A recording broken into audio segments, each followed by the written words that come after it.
La question « Comment nourrir 10 milliards d'individus en 2050 tout en améliorant la santé humaine et en préservant la planète ?»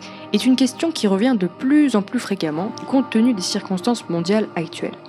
En effet, le défi est immense et pourtant pas irréalisable si l'on en croit la conclusion, pour une fois optimiste, qu'apporte une récente étude portée par une équipe de 37 experts de 16 pays différents. Leur collaboration nous livre la recette d'un régime de santé planétaire, avec à la clé un changement radical de nos modes de production et de consommation. Il semble donc possible de nourrir ces 10 milliards d'humains vers 2050, même dans un contexte de croissance démographique avec un régime sain et durable. Pour cela, les choix doivent être individuels et collectifs. Cela doit également passer par une redistribution des ressources alimentaires. En effet, il y a une répartition inégale des régions de production. Certaines terres ne sont pas cultivables à cause du climat ou la surexploitation. Par conséquent, il y a une dégradation de l'environnement, faune et flore, qui reste un problème. Mais cela sera-t-il suffisant ? On nous rabâche sans cesse les oreilles avec les mêmes chiffres et les mêmes mots, en nous disant que c'est possible sans nous expliquer comment. C'est ce comment que nous avons cherché à découvrir.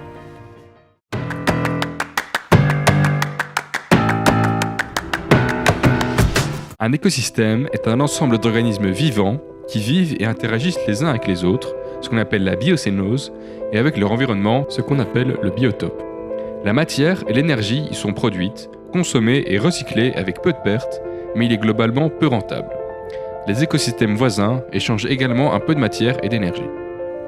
Un agrosystème est un écosystème agricole modifié, c'est-à-dire un milieu artificiel créé et entretenu par l'homme, dans le but d'obtenir des récoltes à fort rendement, soit un maximum de biomasse. Le problème que l'on rencontre à l'heure actuelle est que la demande de production est faramineuse. On demande à ces agrosystèmes de produire toujours plus pour satisfaire la demande internationale. Résultat, on se retrouve confronté à de nombreux problèmes écologiques qui ne font qu'aggraver l'état de nos sols, de notre air et participent ainsi aux divers bouleversements climatiques et à la pollution de notre planète. En effet, on entrevoit deux voies principales pouvant permettre une croissance de la production alimentaire en vue de la situation actuelle. La première, c'est d'augmenter les rendements par unité de surface. La deuxième, c'est d'augmenter les surfaces cultivées. Mais la planète, ainsi que son lot de terres cultivables, pose des limites. Son augmentation poserait de gros problèmes de diversité, de biodiversité, notamment par la destruction d'espaces naturels, les zones tropicales, ou encore la baisse de fertilité de ces terres, ainsi qu'une forte érosion. Augmenter les rendements semble également difficile. Si certaines terres sont aujourd'hui inutilisées, c'est qu'elles sont pour la plupart inutilisables. Pour des terres désertiques, par exemple, cela entraînerait une irritation des sols et très certainement une baisse de rendement, ainsi qu'un impact néfaste sur l'environnement. En effet, une grande partie de ces espaces nécessiterait un apport en eau trop important, impossible de stocker dans les régions concernées, et on pourrait se retrouver confronté à des pénuries potentielles. Les limites de la planète cultivable sont donc bientôt atteintes. Mais pour comprendre ces différents problèmes et les diverses solutions que nous pouvons mettre en place, nous devons d'abord revenir sur un point essentiel, le fonctionnement de nos agrosystèmes. Il y a principalement deux types d'agrosystèmes bien distincts. Le premier est appelé champ de maïs. La biomasse nourrit directement l'homme, qui a donc une place de consommateur primaire de la chaîne alimentaire, que l'on retrouve par exemple en Amérique du Sud. Le second type dit élevage bovin. Le maïs nourrit les vaches, qui par la suite nourrissent les hommes. Là, on a donc une place de consommateur secondaire de la chaîne alimentaire, et c'est ce type d'agrosystème qui est surtout présent en Europe. L'agrosystème le plus utilisé à l'heure actuelle est la monoculture, puisque c'est l'agrosystème qui rapporte le plus de biomasse. C'est la culture d'une seule espèce de plante, ce qui est peu recommandable, car les productions successives de la même espèce entraînent l'épuisement des sols en termes de nutriments et le développement excessif de certains ennemis des cultures, comme par exemple les parasites ou encore certaines maladies. En effet, on a supprimé toutes les autres espèces susceptibles de diminuer la récolte, et c'est donc une gêne pour la biodiversité si une espèce choisie est développée dans des quantités trop importantes, et cela peut même aller jusqu'à perturber certains écosystèmes. C'est ce qu'on observe par exemple avec les abeilles. La quantité importante de biomasse produite et son exportation déséquilibrent complètement l'agrosystème. On est alors obligé de rajouter des intrants, des engrais ou des pesticides, pour fertiliser le sol et supprimer toutes les espèces parasites. On retrouve ces monocultures un peu partout sur la planète, notamment au Brésil avec les monocultures de canne à sucre ou de soja, ou encore en Indonésie où la culture de l'huile de palme est très importante. Donc, les agrosystèmes dépendent non seulement des priorités alimentaires, c'est-à-dire qu'il faut nourrir directement les gens avec le fruit des récoltes, Les consommateurs ont là une place primaire, mais ces produits sont aussi des moyens des agriculteurs qui cultivent ces agrosystèmes. À cause de la diversité demandée par les consommateurs, il y a un prix à payer. Les consommateurs ont dans ce système une place secondaire. Pourtant, la production émise par ces agrosystèmes pose aujourd'hui de gros problèmes environnementaux, pleins de conséquences néfastes, d'abord sur la biodiversité et la nature, mais également sur les consommateurs. Même si l'utilisation d'engrais minéraux et de pesticides, intrants ou encore d'engins motorisés a permis de multiplier par 100 les rendements agricoles, on assiste à une régression des espaces semi-naturels et à des effets négatifs sur la biodiversité, comme par exemple l'augmentation des parasites de certains espaces ou encore la dégradation de terres cultivables. De plus, notre alimentation peut être qualifiée de trop riche en gaz à effet de serre. En effet, la production à elle seule de nos aliments représente plus de 20% de la production totale de GES en France. Il y a principalement 3 gaz rejetés dans notre atmosphère participant aux émissions de GES. Le peroxyde d'azote, émis lors de la fabrication et de l'utilisation d'engrais pour les cultures végétales, le méthane, provenant du bétail et de l'élevage intensif, et enfin le CO2, qui émane des différentes infrastructures et des engins utilisés. En conclusion, l'exploitation de nos agrosystèmes actuels nécessite un entretien avec des apports d'engrais, de pesticides divers, des fongicides pour les champignons, des herbicides pour les herbes parasites et des insecticides pour les parasites. Et certains de ces produits posent donc de gros problèmes de pollution et risquent d'être interdits en raison de leur grande dégradation des sols. Il faut donc substituer un modèle d'agriculture fondé sur la chimie au modèle fondé sur la biologie, car l'agriculture fondée sur la chimie dévaste les sols ainsi que les eaux douces et marines à cause d'un apport trop important en produits chimiques. Pour cela, il existe différents types d'agrosystèmes qui sont dits meilleurs pour notre alimentation et pour la nature. L'agroforesterie, c'est l'ensemble des pratiques agricoles qui intègrent l'arbre dans l'environnement de production et s'inspirent en termes agronomiques du modèle de la forêt. L'agroforesterie tente donc de transposer à l'agriculture certains principes de fonctionnement valables dans la forêt, ou plutôt dans la savane, car il y a un apport important en énergie lumineuse. Transposer, c'est d'abord comprendre, puis imiter, adapter et faire des choix qui permettront d'exprimer pleinement le potentiel des interactions entre arbres, cultures et animaux, tout en rationalisant les opérations de production. L'agriculture urbaine. Avec la croissance démographique, les champs ont progressivement disparu du centre des villes. Pourtant, actuellement, à l'échelle de la planète, on assiste à un intérêt croissant pour les projets d'agriculture urbaine en tant que vecteur de transition écologique. On assiste à la création d'une alimentation durable, de liens sociaux et du bien-être des populations. Des projets participatifs sont lancés et des démarches éducatives au bienfait de la production locale, ainsi que son impact sur l'environnement et les paysages. Un autre moyen durable qu'on a trouvé, c'est l'aquaponie, qui est l'alliance entre l'élevage de poissons et la culture de végétaux hors sol. C'est donc une solution face au réseau de grande distribution, car les citoyens peuvent produire eux-mêmes leur propre nourriture. C'est durable et naturel, car la digestion des poissons produit des déchets de phosphate et d'ammoniac, qui sont ensuite transformés en nitrites, puis en nitrates, et qui sont enfin récupérés à l'aide d'une pompe à eau et distribués aux plantes qui les utilisent pour se développer. L'eau, ainsi dépolluée et nettoyée, est de nouveau utilisable par les poissons. La permaculture est un mode de vie. Il s'inspire du fonctionnement naturel des écosystèmes pour faire pousser des végétaux associés sur de petites surfaces. C'est donc très bien adapté aux jardins potagers et s'interdit bien évidemment toute utilisation d'engrais, de désherbants ou de pesticides. Son utilisation est propre à chacun, il s'agit surtout d'une harmonie avec la nature. Le marc de café est considéré comme un déchet urbain. Eh bien Permafungi, une entreprise bruxelloise, le recycle afin de produire des pleurotes. Les pleurotes sont des champignons qui sont très efficaces pour stimuler le système immunitaire. En plus de créer un système écologique, cette entreprise offre un emploi stable et durable à des jeunes de Bruxelles. Les principes de Permafungi sont simples. Ils produisent des aliments sains et locaux en n'utilisant aucun pesticide. Ils minimisent les énergies fossiles. En effet, ils font des livraisons à vélo. C'est une innovation écologique et par-dessus tout, ils sensibilisent la population via des visites régulières. Pour faire face à l'accroissement de la population mondiale, la production agricole devra augmenter les rendements tout en protégeant l'environnement afin de construire une agriculture écologique et intensive, ou agroécologie. On assiste également à une grande dégradation des sols. Il y a une substitution de certains espaces naturels, comme les forêts, transformées en prairies, destinées à l'élevage du bétail, ou encore une substitution de certains espaces naturels, là encore transformés, cette fois-ci en cultures destinées à l'alimentation bovine. Cette dégradation entraîne une perte de la biodiversité, la destruction d'habitats de nombreuses espèces animales et végétales. Enfin, les émissions de gaz à effet de serre sont trop importantes. Le méthane, produit à cause de masse bovine, est très dévastateur, mais les gaz résultant de la déforestation font aussi des ravages sur la couche d'ozone. La solution pour contrer tous ces inconvénients liés à l'élevage est claire. Il faut réduire sa consommation de viande. Les portions actuelles de viande par personne sont actuellement trop grosses. Donc, il faut essayer de les réduire, voire d'arrêter complètement d'en consommer, car même s'il est important d'avoir une alimentation diversifiée, il existe certaines alternatives nous permettant d'acquérir les nutriments nécessaires au bon fonctionnement de notre organisme. Cela contribuera également à l'amélioration de la santé, car consommer trop de viande est mauvais pour le corps.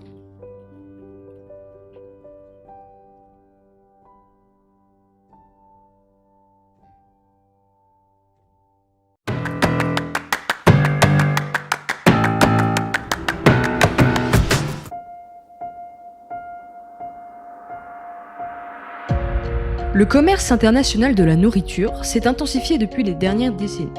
Les transports ayant subi une évolution très importante ces dernières années, la nourriture a pu voyager de plus en plus vite et de plus en plus loin. Ainsi, il n'est pas étonnant de retrouver dans notre magasin une pluralité de produits provenant des 4 coins de la planète. Pourtant, ces transports ont un énorme impact sur l'environnement, un coût environnemental important, mesuré avec le kilomètre alimentaire, ce qui correspond à la quantité de CO2 émise sur 1 km pour une tonne d'aliments. Le choix du mode de transport dépend de différentes contraintes, telles que son coût, la distance à parcourir et les caractéristiques du produit. Pourtant, il ne faut pas uniquement prendre en compte le transport des aliments et les blâmer en les tenant pour seuls responsables des gaz à effet de serre émis. La culture des aliments, la transformation de ces derniers ou encore leur stockage jouent également un rôle des plus importants dans ces émissions, comme énoncé précédemment. Si ces aliments parcourent tous ces kilomètres, c'est puisqu'ils ne peuvent pas être produits dans les pays qui en consomment, car les conditions ne sont pas adéquates. À l'échelle continentale, les aliments sont transportés sur les rails ou sur les routes. Les aliments occupant une grande place sont difficilement transportables en grande quantité, autrement que par bateau. On peut utiliser des cargos réfrigérés ou des porte-conteneurs. D'un continent à l'autre, pour les aliments ayant un temps de conservation limité, on utilise l'avion. Si l'on classe ces moyens de transport par ordre croissant de rejet de CO2 par kilomètre pour une tonne d'aliments, on voit que le bateau est en dernière position avec 22,5 grammes par tonne au kilomètre, puis vient le train, la voiture, puis le camion. L'avion a le plus fort impact sur l'environnement. Il consomme en moyenne 1400 grammes par tonne au kilomètre. Le circuit des aliments est très long. En effet, il passe dans différentes unités de production, comme l'emballage, la distribution, voire la redistribution. Et en plus, les consommateurs prennent généralement la voiture pour faire leurs courses, avant que la nourriture n'arrive dans nos assiettes. Car oui, nous aussi jouons un rôle dans le transport des aliments. Les aliments divers voyagent sur des milliers de kilomètres, et par conséquent, beaucoup de gaz à effet de serre sont rejetés, pour finalement arriver dans nos assiettes. En conclusion, l'impact qu'a le transport de la nourriture sur notre environnement est très important. En effet, la quantité de CO2 dégagée par tous les kilomètres parcourus par les aliments dépend d'une part du nombre de kilomètres parcourus, mais également du type d'aliments transportés, et par conséquent du type de transport utilisé à cet escient. Afin de réduire et d'optimiser ce dégagement de CO2, plusieurs solutions sont possibles. Produire localement pour ainsi éviter de devoir importer beaucoup de produits étrangers, ou changer ses habitudes alimentaires, consommer des fruits et des légumes saisonniers et locaux pour ainsi limiter ces importations. Pourtant, il faut aussi savoir que l'énergie utilisée pour cultiver, stocker et transformer les aliments doit être prise en compte lorsqu'on parle du transport des aliments. Car il est important de souligner que, par exemple, un fruit venant de l'autre bout du monde et ayant pris 4 semaines pour arriver dans nos magasins aura consommé moins d'énergie qu'un fruit produit localement mais conservé pendant plusieurs mois dans une chambre froide. Donc, il faut aussi savoir dans quelle mesure il est préférable de produire localement.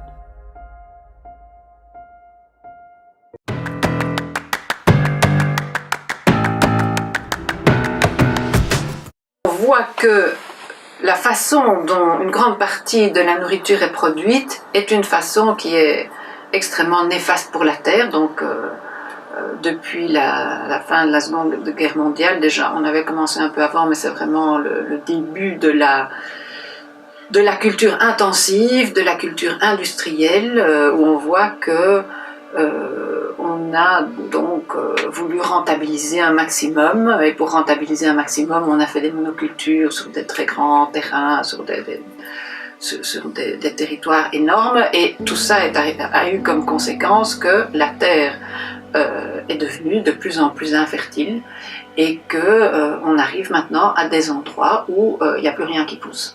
Je pense que si nous voulons arrêter toute cette dégradation, il faut qu'on revienne, qu'on se repose la question de comment un sol est vivant, se maintient vivant ou redevient vivant.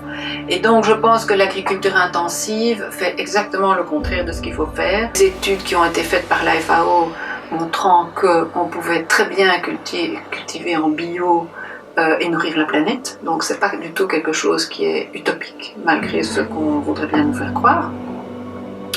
Et il faut donc revenir à des moyens de culture, enfin des méthodes de culture qui vont respecter la terre pour qu'elle puisse produire plus longtemps et sur le long terme, produire localement pour éviter la pollution. Il faut revenir à des techniques qui dans le passé ont fait leurs preuves, mais il ne faut pas uniquement faire ça. Je pense qu'il y a énormément de recherche maintenant qui est faite dans un but de durabilité. Et donc c'est un mélange entre les deux qui sera intéressant dans les années à venir. Il faut être inventif et créatif, mais déjà si on mange les choses de saison, on n'est pas obligé de tellement conserver. Il existe des solutions, mais il faut sortir un peu des schémas que nous connaissons. En Europe, là où nous vivons, nous avons de quoi produire localement ce qu'il faut, ce qui sera nécessaire à notre alimentation. Nous aurons des fruits, des légumes à presque toutes les saisons.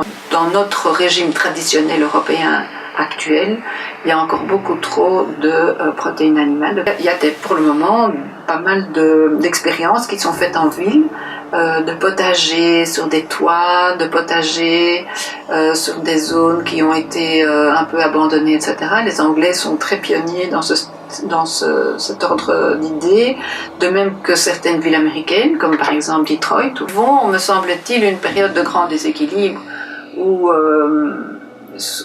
surtout dans les villes, je pense, on est coupé des rythmes naturels, on est coupé de tous les processus de la nature. On voit beaucoup plus les saisons quand on habite à la campagne. On voit bien qu'en hiver, presque rien n'est produit. Mais parce que ça prend toujours du temps de changer les choses. Et que il y a rien, enfin ça commence à exister, mais rien n'existait il y a 10-15 ans, ça n'existait pas du tout. Donc il y a pas mal de projets qui naissent, des jeunes qui ont envie de se lancer dans ce genre de choses, l'aquaponie, enfin toute une autre façon de produire qui soit plus consciente. Je pense qu'il y a une question de conscience aussi. C'est vrai que le bio est plus cher, mais on ne parle pas de la même chose et on ne parle pas des mêmes effets sur l'environnement, sur le climat, sur tout. Alors ça demande des efforts, parce qu'il y a des choses qui sont plus faciles. C'est vrai que peut-être on va moins voyager si on s'alimente un peu mieux. On va moins aller chez le médecin, on aura besoin de moins de médicaments, donc on polluera moins aussi. Les eaux sont terriblement polluées parce que les gens prennent trop de médicaments, d'antibiotiques, etc. Tout ça va dans les eaux. On ne se rend pas compte de toutes les implications, mais donc si on est convaincu qu'il faut changer sa façon de faire, eh bien il faut le faire. Il ne faut plus tellement parler, il faut agir. Donc il faut, si on a un jardin, pourquoi ne pas cultiver un peu dans son jardin? Pourquoi ne pas planter dans son jardin? Pourquoi n'avoir que des fleurs et pas mettre un peu de légumes? Et commencer comme ça. Je pense que c'est toujours tout poussé à son extrême qui est néfaste. En fait, c'est le contraire de l'équilibre.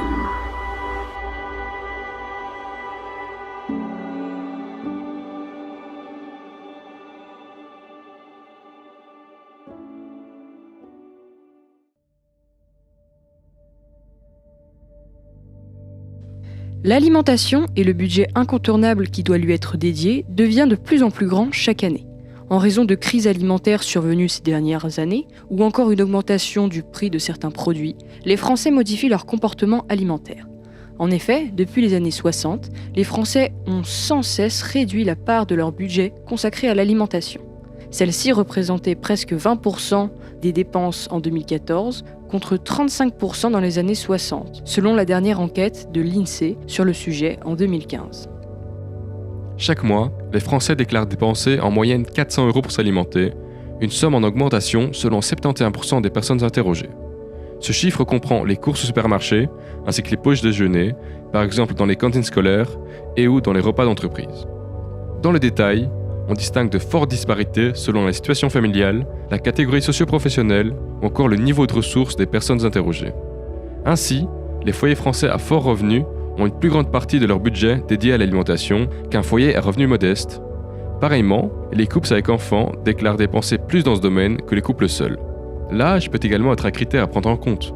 Contrairement aux 18-34 ans, les plus de 35 ans semblent dépenser plus pour leur budget alimentaire mensuel. Pourtant, selon certains chiffres actualisés de l'INSEE, la part du budget alloué à l'alimentation a augmenté de 0,33% entre 2012 et 2016, indique la statisticienne Lorraine Aberhardt, et cela semble être lié à une augmentation du prix de certains produits. Face à cette augmentation, on peut donc observer une certaine vigilance de la part des consommateurs. Ainsi, 78% d'entre eux déclarent que le prix est le premier facteur d'achat devant la qualité gustative des produits, la date de péremption, les habitudes familiales et ou de santé, et la composition des produits ainsi que leur provenance. Suivant ce processus, 87% privilégient la grande distribution pour faire leurs courses, 37% en supermarché, 36% en hyper et 14% en hard discount, et seulement 5% s'approvisionnent au marché et 2% directement auprès des producteurs. Comme on le sait tous, la consommation excessive de certains produits, comme le sucre ou la viande, ont des effets négatifs sur la santé humaine.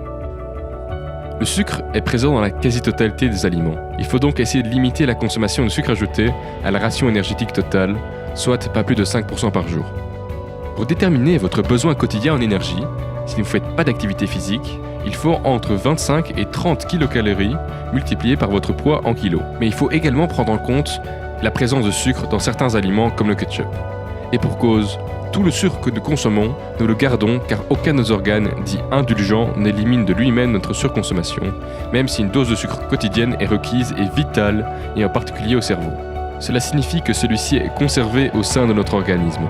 Or, des aliments comme les pâtes, le riz, les pommes de terre ou encore d'autres légumes, ainsi que les produits laitiers ou même les fruits, fournissent déjà tous les hydrates de carbone nécessaires à notre fonctionnement. Il n'est donc pas utile de rajouter une dose supplémentaire.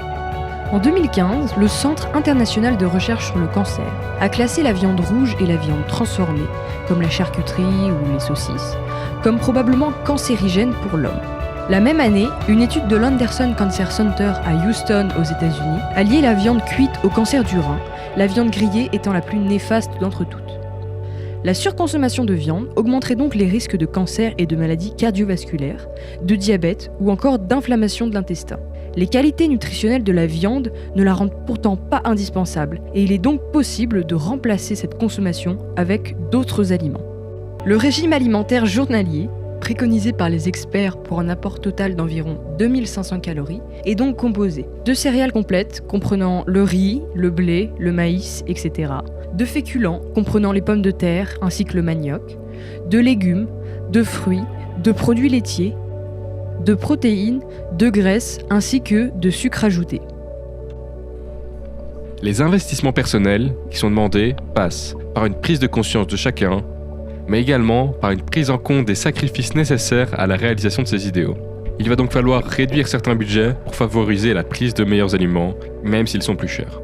Cela apporte plein d'avantages, donc il faut agir, et pourquoi pas même se regrouper avec des gens qui ont les mêmes envies, les mêmes convictions, afin d'œuvrer tous ensemble dans un but commun.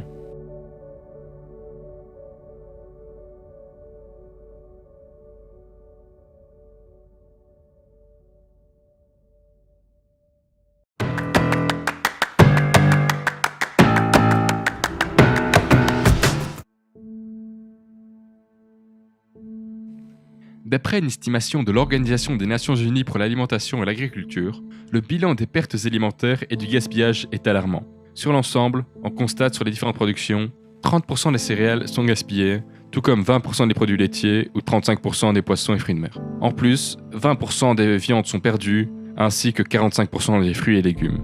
C'est énorme. Ces pertes sont estimées sur tout le parcours emprunté par les aliments, comprenant donc la production, la transformation, la distribution et la consommation finale, lorsque le produit arrive dans nos assiettes. Chaque année, les consommateurs des pays riches gaspillent presque autant de nourriture, 222 millions de tonnes, que la production totale nette en Afrique subsaharienne, équivalente à 230 millions de tonnes. Le gaspillage individuel des consommateurs se situe entre 95 et 115 kg par an en Europe et en Amérique du Nord, alors qu'en Asie du Sud ou en Asie du Sud-Est par exemple, chaque personne jette seulement 6 à 11 kg par an. Dans les pays en développement, 40% des pertes ont lieu au moment de l'après-récolte et de la transformation, alors que dans les pays industrialisés, plus de 40% des pertes se produisent au niveau de la distribution et du consommateur. On remarque que, au niveau de la distribution, une grande quantité de nourriture est gaspillée à cause des normes de qualité qui insistent trop sur l'apparence. Enfin, environ un tiers des aliments produits dans le monde pour la consommation humaine chaque année, soit 1,3 milliard de tonnes, est perdu ou gaspillé. On assiste donc à une dilapidation des ressources, notamment l'eau, la terre, l'énergie, le travail et le capital, mais aussi à une production inutile d'émissions de gaz à effet de serre, contribuant largement au réchauffement mondial ainsi qu'au changement climatique. Il y a donc deux solutions possibles. Comme dans un pays en développement, le gaspillage et la perte alimentaire a plutôt tendance à se trouver lors des premières étapes du parcours alimentaire, c'est-à-dire la production et la transformation, un renforcement de cette chaîne d'approvisionnement pourrait aider à réduire la quantité de pertes et de gaspillage alimentaire. Il faudrait donc investir dans de meilleures infrastructures, des transports pourraient être plus performants au niveau de la quantité transportée ou bien de leur rejet en gaz à effet de serre. Il faudrait aussi améliorer et développer le conditionnement des aliments et finalement donner des revenus plus élevés et soutenir les fermiers et les agriculteurs. Au contraire, dans les pays développés, à revenus moyens et élevés, le gaspillage et la perte alimentaire se trouvent dans les étapes ultérieures de cette chaîne d'approvisionnement, c'est-à-dire le transport et la consommation. Par conséquent, c'est l'attitude des consommateurs qui joue un rôle essentiel. Dans cette situation, il y a plusieurs solutions. Il faut premièrement avoir une meilleure coordination avec des accords entre les fermiers et les acheteurs, par exemple sur le prix. Il faudrait trouver des utilisations bénéfiques aux aliments qui sont aujourd'hui jetés, par exemple le compost, la valorisation énergétique et l'utilisation des invendus propres à la consommation humaine par le don ou la transformation. Et finalement, il faudrait sensibiliser les industriels, les distributeurs et les consommateurs à ces grandes pertes. Il faut donc mettre en place des campagnes de prévention. On peut donc citer les films We Feed the World ou Notre pain quotidien qui dénoncent toutes ces injustices au niveau alimentaire. La planète tirerait donc d'énormes bénéfices de tous ces changements de comportement. Un tel régime serait en effet compatible avec une production alimentaire qui n'exploiterait pas les écosystèmes au-delà de leurs limites. Ainsi, cela permettrait la stabilisation de leur niveau actuel d'émissions de gaz à effet de serre, les plus dangereux étant l'oxyde nitreux et le méthane, ainsi que la superficie des terres actuellement occupées par l'agriculture et les prélèvements d'eau dans les sources souterraines ou même dans les sources de surface. Cela exige également une baisse de la pression exercée par chaque humain sur la nature. Pour cela, l'utilisation d'engrais azotés et phosphatés est fortement déconseillée et doit être impérativement diminuée pour laisser place à des pratiques plus respectueuses de la terre. Cela serait un énorme avantage sur la biodiversité. Il ne s'en porterait que mieux puisqu'on assisterait à des diminutions d'extinction animale. Ainsi, il est important qu'un engagement à l'échelle internationale ait lieu, afin qu'on se dirige vers une transition alimentaire plus saine. Il doit également y avoir une réorientation des priorités agricoles pour privilégier de plus en plus la qualité au prix. La production alimentaire doit s'intensifier, sans pour autant entraîner une surexploitation, et toujours en gardant en tête un objectif de durabilité. Enfin, la réduction d'une grande partie des pertes et du gaspillage alimentaire serait également un atout considérable. Il faut donc se pencher vers des solutions durables, mais plus seulement à l'échelle locale, car ces stratégies doivent être dès à présent appliquées à l'échelle du globe. Ces objectifs peuvent être atteints, et nous ne devons pas seulement nous contenter de faire notre part, mais également s'informer et informer notre entourage, pour ainsi œuvrer, tous ensemble, dans la même direction, celle d'un avenir pour notre planète.